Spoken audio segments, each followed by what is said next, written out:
So আমরা এখন পড়ব অক্টাল থেকে হেক্সাডেসিমাল যাওয়া এবং হেক্সাডেসিমাল থেকে অক্টাল যাওয়ার নিয়ম। তবে এইটা রুলস 3 এবং রুলস 4 এর সমন্বয়ে করতে হবে। আমরা পূর্ববর্তী লেকচারের রুল 3 এবং রুল 4 এখানে ব্যবহার করব। 2a.72 একটা হেক্সাডেসিমাল সংখ্যা, এটাকে আমাকে অক্টালে রূপান্তর করতে হবে। অক্টালে রূপান্তর করার জন্য সরাসরি কোনো নিয়ম নেই, আমাদেরকে বাইনারির মাধ্যমে রূপান্তর করতে হবে। যেমন এইটাকে আমরা আগে বাইনারিতে রূপান্তর করব, বাইনারি হেক্সাডেসিমালটাকে আগে বাইনারিতে নিব, বাইনারিটাকে আবার অক্টালে নিয়ে যাব। ওকে, তাহলে আমরা আগে হেক্সাডেসিমাল অঙ্কটাকে বাইনারিতে আনবো, বাইনারি থেকে আবার অক্টালে নিয়ে যাব। সো আমরা প্রথমে এই সংখ্যাটাকে বাইনারিতে নিব।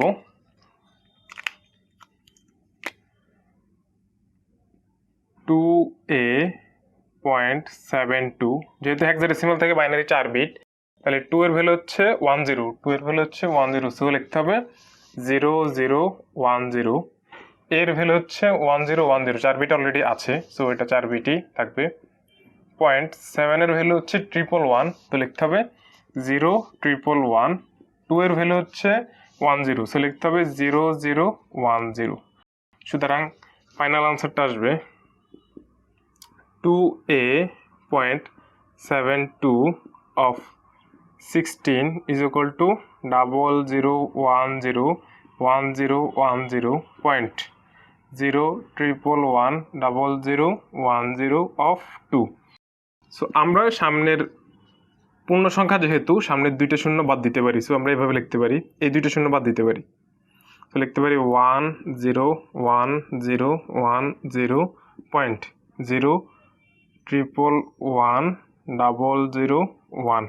শেষের শূন্যটা বাদ দেওয়া যায়, একটা পূর্ণ সংখ্যা শেষের শূন্যটা না লিখলেও হবে। ওকে, যেমন 0006.200, এটাকে আমরা 6.2 লিখতে পারি। পূর্ণ সংখ্যার সামনের জিরো এর কোনো ভ্যালু নেই, আর ভগ্নাংশের সর্বশেষ জিরোগুলোর কোনো ভ্যালু নেই, তো সর্বশেষ এই জিরোটা আমরা লিখি নাই, আর পূর্ণ সংখ্যার সামনের দুইটা জিরো আমরা লিখলাম না। এখন এইটাকে আবার আমাদেরকে অক্টালে নিতে হবে।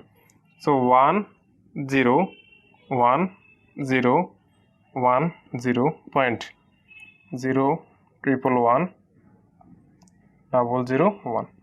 সো এখন আমরা অক্টালে 3 ঘর করে ভাগ করব, পূর্ণ সংখ্যা এদিক থেকে এদিকে ভাগ করব, ভগ্নাংশটা এদিক থেকে এদিকে ভাগ করব। ওকে, সো 3 ঘর 3 ঘর মিলে গেল। এখন এদিক থেকে 3 ঘর 3 ঘর, এদিক থেকে 3 ঘর মিলে নেই, আমরা দুইটা শূন্য দিব। দেন 101 মানে হচ্ছে 5, 010 মানে হচ্ছে 10, 010 মানে হচ্ছে 10, সো 10 মানে হচ্ছে 2 দশমিক দশমিকের জায়গায়। সো 011 মানে হচ্ছে শুধু 11কে বোঝাচ্ছে, মানে 3, 100 মানে 4, আর 100 মানে 4। সুতরাং আমরা সরাসরি বলতে পারি, তাহলে আমরা কিন্তু হেক্সাডেসিমাল থেকে সরাসরি কিসে চলে আসছি, অক্টালে রূপান্তর করে ফেলছি।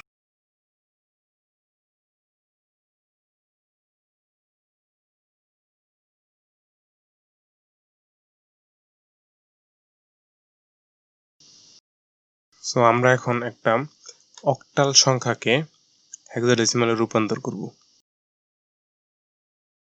অর্থাৎ একটা অক্টাল সংখ্যা যেটাতে ভগ্নাংশ আছে সেটাকে আমরা হেক্সাডেসিমালে রূপান্তর করব। সো নিয়মটা হচ্ছে সেম আগের মতোই, এটাকে আগে আমরা বাইনারিতে রূপান্তর করব, দেন বাইনারি থেকে আবার হেক্সাডেসিমালে রূপান্তর করব। সরাসরি রূপান্তর করা যাবে না। ওকে, তাহলে আগে এটাকে বাইনারিতে রূপান্তর করে ফেলি। 55.07 অক্টালের প্রত্যেকটি অঙ্কের 3 বিট বাইনারি সমমান বসাতে হবে। যেমন 5 এর ভ্যালু হচ্ছে 101, এটা অলরেডি 3 বিট আছে, 5 এর ভ্যালু আবার 101 দশমিক দশমিকের জায়গায়, 0 ভ্যালু হচ্ছে 0, সো এখানে লিখতে হবে 0007। 7 এর ভ্যালু হচ্ছে 111, সুতরাং আমরা লিখতে পারি 55.07, এটা একটা অক্টাল সংখ্যা, সমান সমান লিখতে পারি 101.0001111 অফ। এখন এই বাইনারিটাকে আবার হেক্সাডেসিমাল রূপান্তর করতে হবে, তাহলে 101101 পয়েন্ট 000111। পূর্ণ সংখ্যাগুলো ডান দিক থেকে বাম দিকে ভাগ করব, আর ভগ্নাংশ সংখ্যাগুলো বাম দিক থেকে ডান দিকে ভাগ করা শুরু করব।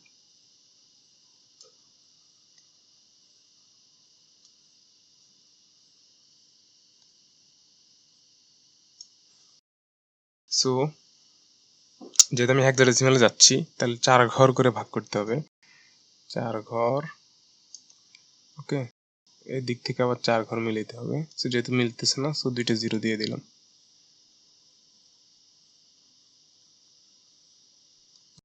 এবার এদিক থেকে এদিকে 4 ঘর, আবার এদিক থেকে 4 ঘর। তাহলে যেহেতু মিলতেছে না 4 ঘর, সো আমি 2টা 0 দিয়ে দিলাম। ওকে, সো এটার মান হচ্ছে 2। কিভাবে 2? যেমন 0010 মানে হচ্ছে 10, ওকে। তার ইকুইভ্যালেন্ট মান হচ্ছে 2। সো 110 মান হচ্ছে ডি। 4 থেকে 4টে মানটা দেওয়া আছে। আর 0001 মান হচ্ছে 1, সো এটার ভ্যালু হচ্ছে 1। দেন 1100, এটার ভ্যালু হচ্ছে সি, ওকে। তো সুতরাং আমি সরাসরি লিখতে পারি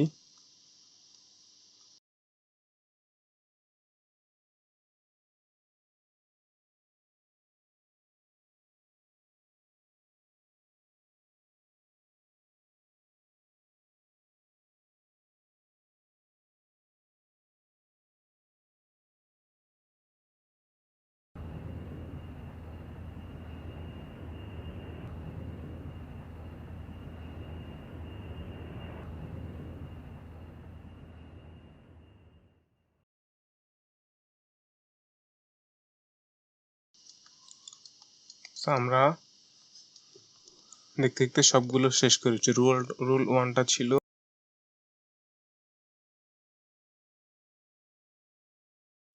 ওকে, তার মানে হচ্ছে বাইনারি থেকে ডেসিমাল,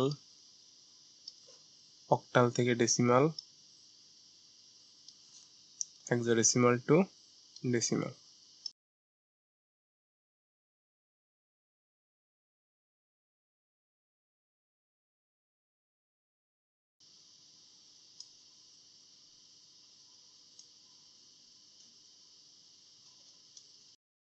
দেন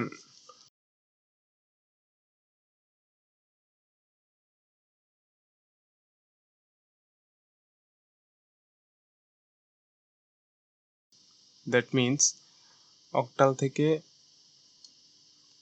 বাইনারি, হেক্সা থেকে বাইনারি।